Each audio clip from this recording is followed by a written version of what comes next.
Here's how you view and play HEVC or H.265 video formats on Windows 10 and 11. Now, there are third-party extensions you can get to do this for free, but I recommend getting the extension directly from Microsoft so you know it's legit and safe.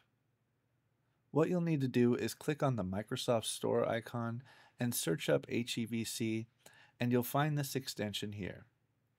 This will allow you to view and play HEVC or H.265 videos on Windows. The only drawback is that Microsoft wants you to purchase it for 99 cents.